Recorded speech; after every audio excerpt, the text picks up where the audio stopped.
नारद जी की बात सुनकर परम बुद्धिमान और धीर चित्त शुकदेव जी ने मन ही मन बहुत विचार किया, किंतु सहसा वे किसी निश्चय पर ना पहुंच सके। थोड़ी देर बाद उन्हें अपने धर्म की कल्याणमयी गति का निश्चय हो गया।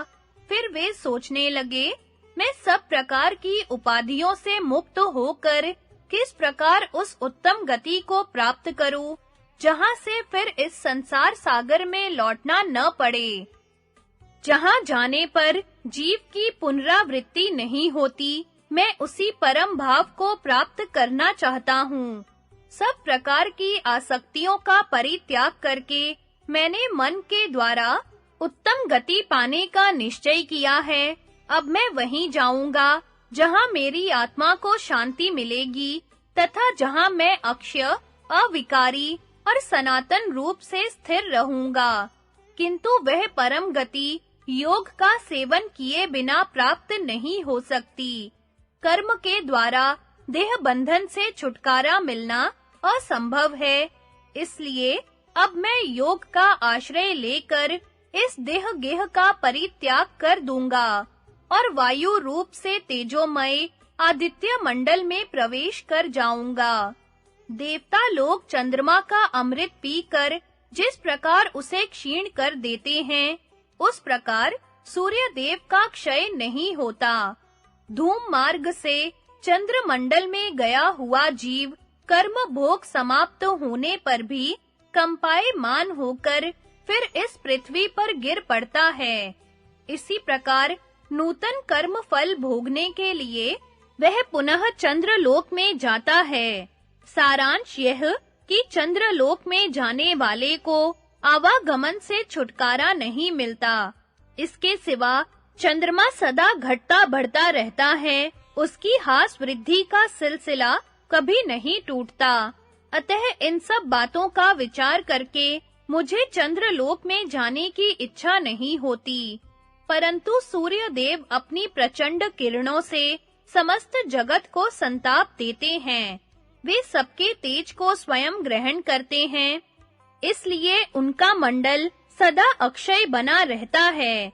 अतः उद्दीप्त तेज वाले आदित्य मंडल में जाना ही मुझे अच्छा जान पड़ता है।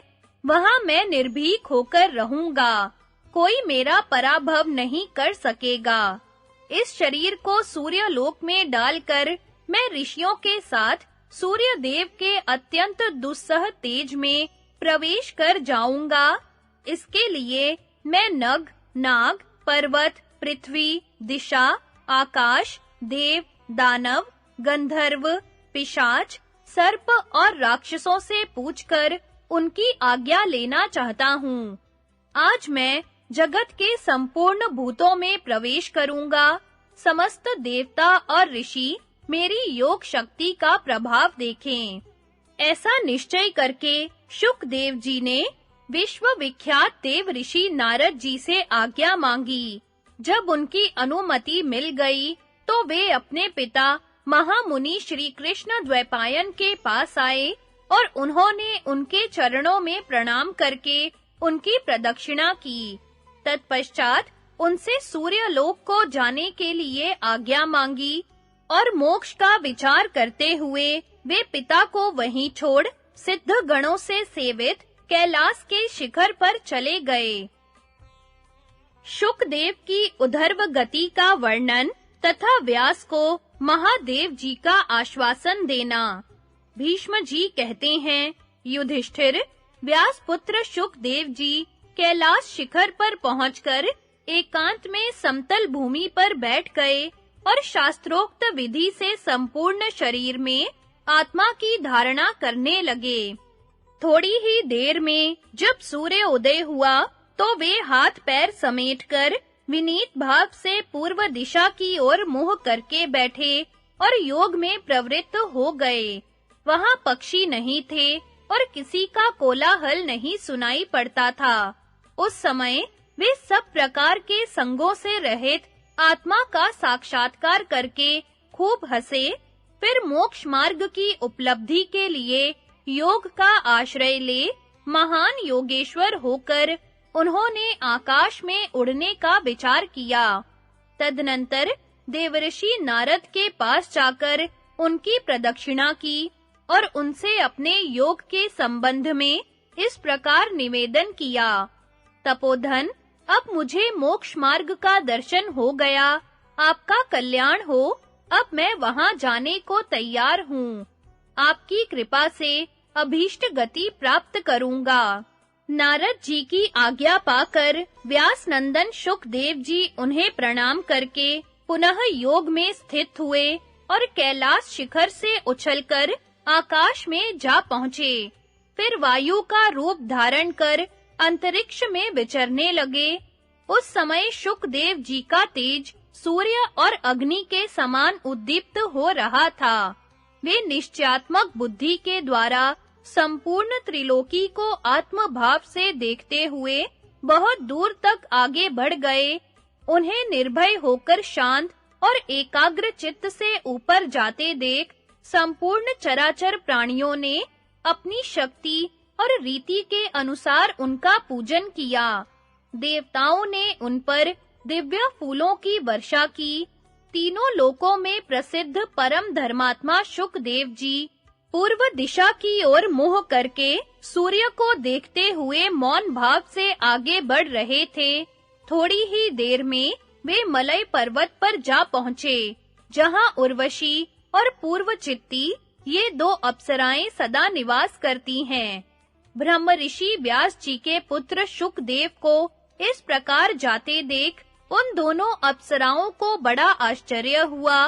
वे आपस में कहने लगीं, अहो, इस वेदाभ्यासी ब्राह्मण की बुद्धि में कितनी अद्भुत एकाग्रता है, जो थोड़े ही समय में पिता की सेवा से उत्तम बुद्धि प्राप्त कर चंद्रमा के समान आकाश में विचर रहा है। यह बड़ा ही तपस्वी और पितृ भक्त था। इसके पिता भी इसको बहुत प्यार करते थे, फिर भी उन्होंने इसे जाने की आज्ञा कैसे दे दी? उर्वशी की बात सुनकर शुकदेव जी ने अंतरिक्ष, पृथ्वी, पर्वत, वन, सरोवर तथा सरिताओं पर दृष्टि डाली। उस समय इन सबकी अधिष्ठात्री देवियों ने हाथ जोड़कर बड़े आदर के साथ उनकी ओर देखा। तब शुकदेव जी ने उन सबसे कहा, देवियों, यदि मेरे पिताजी मेरा नाम लेकर पुकारते हुए इधर आ निकलें, तो आप लोग सावधानी के साथ उत्तर देना। मुझ पर आप लोगों का स्नेह है, इसलिए मेरी इतनी सी बात मान लेना। उनका कथन सुनकर समुद्र, नदी, पर्वत और वन सहित संपूर्ण दिशाओं की अधिष्ठात्री देवियों ने सब ओर से उत्तर दिया, बहुत अच्छा, आप जो आज्ञा देते हैं वैसा ही होगा। यह कहकर महातपस्वी शुकदेव जी सिद्धि पाने के उद्देश्य से आगे बढ़ गए। उन्होंने 4 प्रकार के दोषों का, 8 प्रकार के तमोगुण का तथा 5 प्रकार के रजोगुण का परित्याग करके सत्व गुण को भी त्याग दिया। यह एक अद्भुत बात हुई। तत्पश्चात वे नित्य, निर्गुण एवं लिंग रहित ब्रह्म पद में स्थित हो गए। उस समय उनका तेज धूमहीन अग्नि की भांति दीप्यमान हो रहा था। इंद्र ने सरस और सुगंधित जल की वर्षा की और दिव्य गंध फैलाती हुई परम पवित्र वायु चलने लगी। आगे बढ़ने पर श्री शुकदेव जी ने पर्वत के 2 दिव्य शिखर देखे, जिनमें एक हिमालय का और दूसरा मेरु पर्वत का था। हिमालय का शिखर रजतमय होने के कारण श्वेत दिखाई देता था और सुमेरु का स्वर्णमय श्रृंग पीले रंग का था। इन दोनों की लंबाई चौड़ाई 100 योजन की थी। उत्तर दिशा की ओर जाते समय ये दोनों शिखर जब शुकदेव जी की दृष्टि में पड़े, तो वे निर्भीक होकर उनके ऊपर चढ़ गए। वह महान पर्वत उनकी गति को रोक न सका। उसके 2 टुकड़े हो गए और शुकदेव जी आगे बढ़ गए।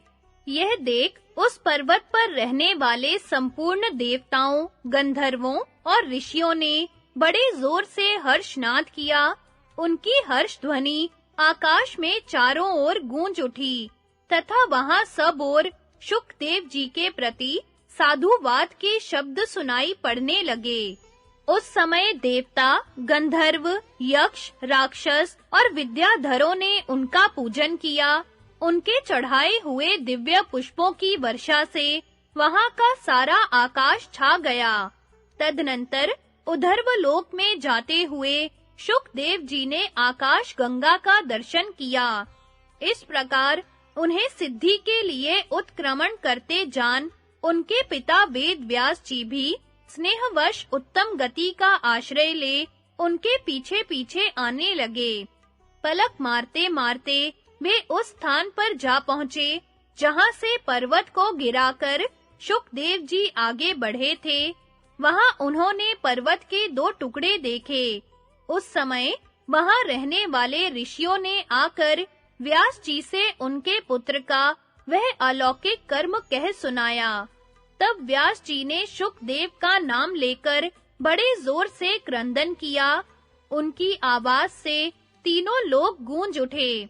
पिता की पुकार सुनकर सबके आत्मा रूप शुकदेव जी ने सर्वव्यापक स्वरूप से भो इस एकाक्षर शब्द का उच्चारण करके उत्तर दिया। उस समय समस्त चराचर जगत ने उस ध्वनि का उच्चारण किया। तभी से आज तक पर्वतों के शिखर पर अथवा गुफाओं के पास जब आवाज दी जाती है, तब वहां से शुकदेव जी के शब्द में ही प्रतिध्वनि निकलती है। इस प्रकार अपना प्रभाव दिखाकर शुकदेव जी अंतर्धान हो गए और शब्द आदि गुणों का त्याग करके परम पद को प्राप्त हुए। अपने अमित तेजस्वी पुत्र की यह महिमा देखकर व्यास जी उसी का चिंतन करते हुए पर्वत के शिखर पर बैठ गए। इतने में देवता और गंधर्वों से घिरे हुए तथा महर्षियों से पूजित पिनाकधारी भगवान शंकर वहां आ पहुंचे और पुत्र शोक से संतप्त वेद व्यास जी को सांत्वना देते हुए कहने लगे, ब्रह्मर्षि, तुमने पहले अग्नि, भूमि, जल, वायु और आकाश के समान शक्तिशाली पुत्र होने का मुझसे वरदान मांगा था। अतः तुम्हारी तपस्या के प्रभाव तथा मेरी कृपा से तुम्हें वैसा ही पुत्र प्राप्त हुआ। वह ब्रह्म तेज से संपन्न और परम पवित्र था।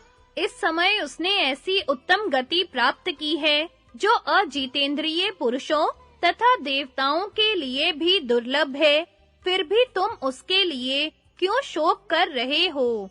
जब तक इस संसार में पर्वत और समुद्रों की सत्ता रहेगी, तब तक तुम्हारी और तुम्हारे पुत्र की अक्षय कीर्ति यहाँ बनी रहेगी तथा मेरी कृपा से इस जगत में सर्वदा तुम्हें अपने पुत्र की छाया दिखाई देगी। भगवान शंकर के इस प्रकार आश्वासन देने पर मुनिवर व्यास जी सर्वत्र अपने पुत्र की छाया देखते हुए बड़ी प्रसन्नता के साथ अपने आश्रम पर लौट आए। युधिष्ठिर, तुम्हारे प्रश्न के अनुसार मैंने शुकदेव जी के जन्म और परम पद प्राप्ति की कथा विस्तार से सुनाई है। सबसे पहले देवऋषि नारद जी ने मुझे यह वृत्तांत सुनाया था। महायोगी व्यास जी तो बातचीत के प्रसंग में पद-पद पर इस कथा को दोहराया करते हैं। जो पुरुष मोक्ष धर्म से युक्त इस परम पवित्र इतिहास को धारण करेगा, वह शांति परायण होकर परम गति को प्राप्त होगा।